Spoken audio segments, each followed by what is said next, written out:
Assalamualaikum warahmatullahi wabarakatuh. Kami dari kelompok 1 akan menjelaskan tentang strategi pemasaran, yaitu segmentasi, sasaran, dan positioning. Nah, saya sendiri akan menjelaskan tentang segmentasi. Pengertian segmentasi. Segmentasi adalah pembagian populasi calon pembeli menjadi beberapa kelompok. Nah, setelah ini kita juga akan sering mendengar definisi tentang segmentasi pasar. Segmentasi pasar terdiri dari sekelompok pembeli yang memiliki kesamaan. Kesamaan tersebut meliputi kesamaan karakteristik, terus kesamaan kebutuhan, kesamaan perilaku pembeli, terus atau juga bisa kesamaan pola konsumsinya. Nah, dalam segmentasi pasar kita juga dapat mengetahui pengertian dari segmentasi pasar jasa. Untuk pasar jasa sendiri, sebaiknya itu tidak fokus pada semua segmentasi. Nah, lebih baik segmentasi pemasaran jasa ini fokus pada identifikasi bagian atau segmen pasar tertentu saja yang dapat fokus dilayani dengan baik oleh perusahaan pemasaran jasa tersebut. Selanjutnya kita akan membahas tentang macam-macam segmentasi. Pertama kita akan membahas tentang segmentasi kebutuhan. Nah, segmentasi kebutuhan ini akan berfokus pada apa yang benar-benar diinginkan oleh konsumen atau pelanggan dalam suatu layanan tentunya. Lalu akan memetakan secara dekat ke model keputusan yang disebut multi atribut. Kemudian kita bahas tentang segmentasi demografis. Nah, demografis ini misalnya itu berbasis dari usianya atau jenis kelamin, juga berbasis dari pendapatannya. Segmentasi demografis ini sudah sering sekali digunakan. Namun hal ini seringkali tidak menghasilkan segmentasi yang berarti gitu loh. Karena dua orang dalam demografis yang sama dapat menunjukkan perilaku pembelian yang sangat-sangat berbeda. Selanjutnya kita akan membahas tentang segmentasi psikografis. Nah, segmentasi psikografis ini lebih populer karena mencerminkan gaya hidup, sikap, juga aspirasi masyarakat tertentu. Nah, ini bisa sangat berguna dalam memperkuat identitas merek dan menciptakan hubungan emosional dengan merek. Namun tidak selalu memetakan ke perilaku dan penjualan tersebut. Yang terakhir kita akan membahas tentang segmentasi perilaku. Segmentasi perilaku ini mengatasi kekurangan karena berfokus pada perilaku yang dapat diamati gitu loh. Orang-orang yang bukan pengguna, terus pengguna ringan atau pengguna berat itu dapat kita bedakan dalam segmentasi perilaku. Nah, sekarang kita masuk pada contoh. Contohnya di sini adalah Cantiki. Cantiki ini adalah sebuah perusahaan jasa yang bergerak di bidang tour. Jadi, Cantiki ini menganut segmentasi awalnya atau berbasis pada segmentasi kebutuhan.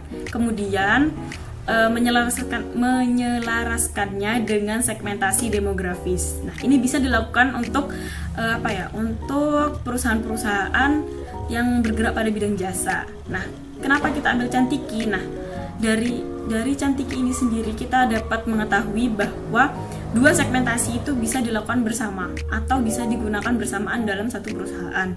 Nah, Cantiki ini mengambil segmentasi kebutuhan itu karena dia melayani kelompok khusus lajang atau ya seumuran seperti kita, itu dimana yang lajang ini tidak ingin melakukan tour dengan keluarga atau dengan kelompok yang tua, istilahnya tua. Jadi mereka tidak suka berlibur atau bertemu di liburannya dengan sekelompok keluarga. Nah, ini termasuk dalam segmentasi kebutuhan.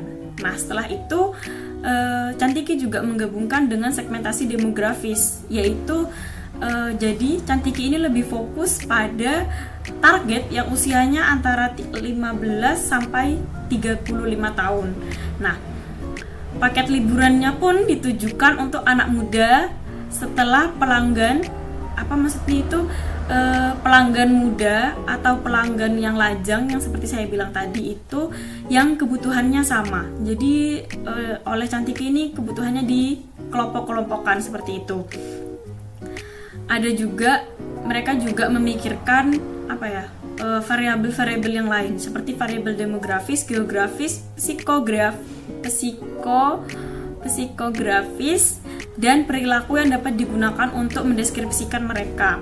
Jadi pelanggan-pelanggan di segmen yang sama harus memiliki kebutuhan yang semirip mungkin. Ini untuk meminimalisir miskomunikasi atau yang lainnya. Kemudian sebaliknya, kebutuhan pelanggan di segmen yang berbeda juga harus dibuat berbeda. Nah, untuk materi selanjutnya yaitu sasaran akan dijelaskan oleh teman saya. Assalamualaikum warahmatullahi wabarakatuh. Di sini saya akan menjelaskan tentang bagian target atau sasaran jasa. Perusahaan jasa cenderung sangat berbeda dalam hal kekuatan dan kelemahannya. Untuk mencapai keunggulan kompetitif, setiap perusahaan idealnya harus memfokuskan upayanya pada pelanggan yang dapat dilayani dengan baik. Target adalah proses penyeleksian produk, baik barang maupun jasa atau pelayanan terbaik, sehingga benar-benar berada pada posisi yang terbaik guna mencapai keberhasilan. Selanjutnya, untuk mencapai keunggulan kompetitif melalui fokus. Fokus berarti menyediakan bauran produk yang relatif sempit untuk segmen target tertentu. Perusahaan mengidentifikasi elemen yang secara strategis penting dalam layanan operasi dan memusatkan sumber dayanya pada mereka. Fokus pasar adalah sejauh mana suatu perusahaan melayani beberapa atau banyak pasar. Fokus layanan menjelaskan sejauh mana perusahaan menawarkan beberapa atau banyak layanan. Selanjutnya yaitu strategi fokus dasar. Yang pertama, fokus penuh. Organisasi yang sepenuhnya terfokus menyediakan berbagai layanan terbatas, mungkin hanya satu produk inti, untuk segmen pasar yang sempit dan spesifik. Yang kedua, fokus pasar layanan. Perusahaan yang berfokus pada jasa menawarkan kisaran yang sangat sempit ke pasar yang cukup luas.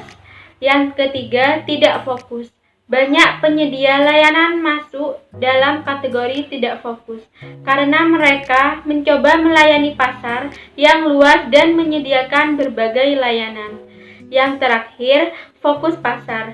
Dalam strategi yang berfokus pada pasar, perusahaan menawarkan berbagai layanan untuk segmen sasaran yang ditentukan secara sempit. Materi selanjutnya akan dijelaskan oleh teman saya. Selanjutnya, saya akan menjelaskan tentang strategi pemasaran, yaitu positioning.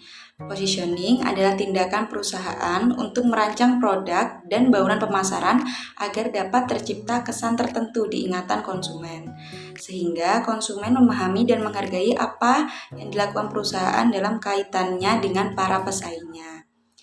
Nah, di positioning itu sendiri dapat dibedakan menjadi 4 prinsip menurut Jack Trout, yaitu yang pertama, perusahaan harus menetapkan posisi di benak pelanggan yang menjadi sasarannya. Jadi setiap perusahaan itu sendiri kan memiliki target pasar sendiri. Nah, perusahaan itu harus memiliki kesan tersendiri bagi pelanggannya. Lalu yang kedua, posisi harus tunggal, memberikan satu pesan yang sederhana dan konsisten.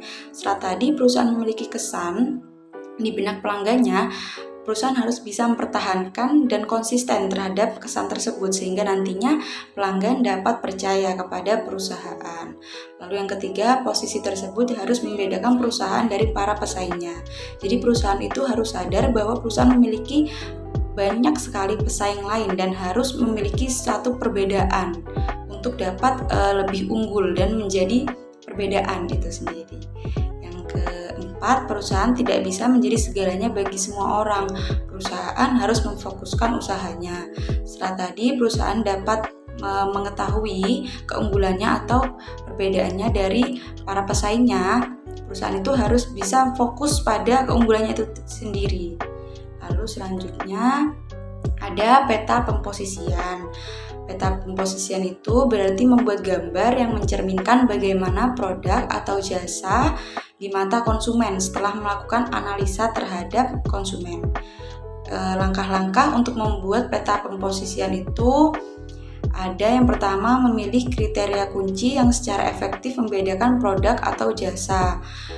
Di sini maksudnya dalam membuat peta pemposisian kita itu harus memilih yang pertama tuh kriteria apa saja yang kita gunakan. Misalnya itu ada kriteria harga jual, pelayanan, lokasi.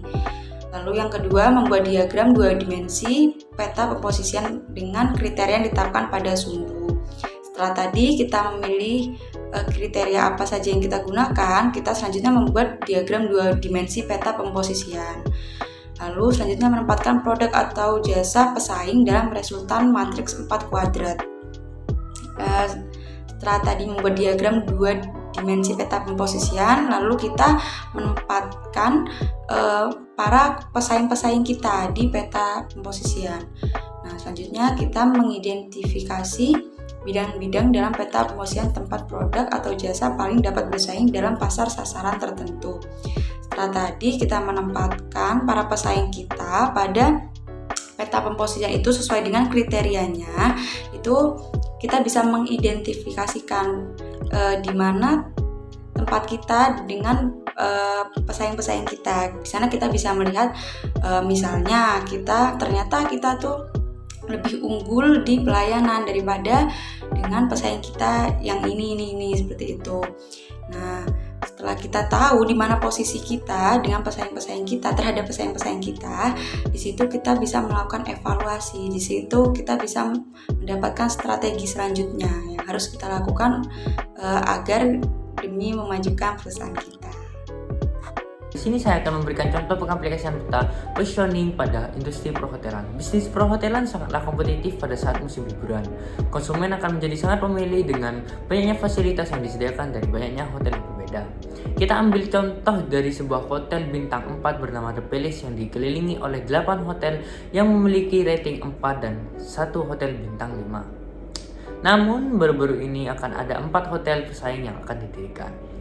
Nah, positioning yang pertama, positioning map, harga, dan layanan yang diberikan.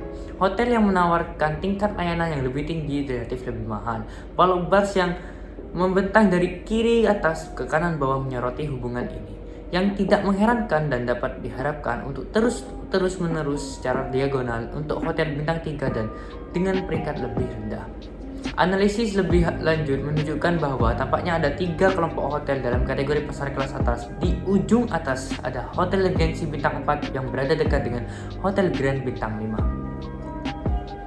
Dan di ujung bawah ada kelompok 3 hotel lain. Satu pandangan yang mewujudkan dari peta ini adalah bahwa Hotel Palace tampaknya mengenakan biaya lebih banyak secara relatif daripada tingkat layanannya. Namun karena tingkat huniannya sangat tinggi, para tamu tampaknya lebih bersedia membayar sesuai tarif yang berlaku. Yang kedua, peta positioning map menurut lokasi dan kemewahan hotel. Gambar yang menunjukkan bagaimana Hotel Palace diposisikan relatif terhadap persaingan lokasi dan tingkat kemewahan. Diketahui di sini bahwa Hotel Palace menempati bagian peta yang relatif kosong. Ini adalah satu-satunya hotel di lingkungan bisnis yang faktanya menjelaskan kemampuannya untuk mengenakan biaya lebih dari tingkat layanan yang diberikan atau tingkat kemewahan fisik tampaknya dapat dibenarkan. Nah, bagaimana strategi masa depan? Nah, dengan menggunakan alat peta positioning map, dengan mengatakan skenario masa depan untuk mengidentifikasi potensi respon kompetitif. Ada saatnya hotel yang sekarang ini di kemudian hari akan mengalami rekonstruksi atau pembangunan, dan juga ada saatnya muncul hotel baru. Skenario masa depan yang saat ini Grand Hotel akan membangun menjadi New Grand Hotel, lalu muncul 3 hotel baru yang bergabung dalam positioning map ini. Yang pertama, peta positioning menurut level pelayanan dan level harga dengan tambahan 4 kompetitor. Biasanya harga hotel baru menggunakan rumus untuk menetapkan harga kamar yang dipasang. Harga ini terkait dengan biaya konstruksi rata-rata per kamar dengan taruh $1 per malam untuk setiap $1.000 biaya konstruksi. Jadi sebuah hotel dengan 200 kamar dengan biaya pembangunan 80 juta termasuk biaya tanah akan memiliki biaya kamar rata-rata $400.000 dan perlu menetapkan harga $400 per kamar dan per malam. Dengan menggunakan rumus ini, manajer Hotel Palace menyimpulkan bahwa 4 hotel baru harus mengenakan biaya lebih banyak daripada Grand atau Regency. Ini akan membentuk harga payung atau price umbrella. Untuk menyelaraskan harga tinggi mereka, hotel-hotel baru harus menawarkan pelanggan layanan dan kemewahan berstandar tinggi. Pada saat yang sama, New Grand Hotel perlu menaikkan harganya sendiri untuk memulihkan biaya renovasi, konstruksi baru, dan peningkatan penawaran layanan. Nah, dengan tidak adanya perubahan pada Hotel Palace, hal ini merupakan sebuah ancaman signifikan yang disebabkan oleh persaingan baru. Yang kedua adalah posisi, lokasi, dan tingkat kemewahan hotel. Palace Hotel akan kehilangan posisinya jika hanya berdiam diri saja.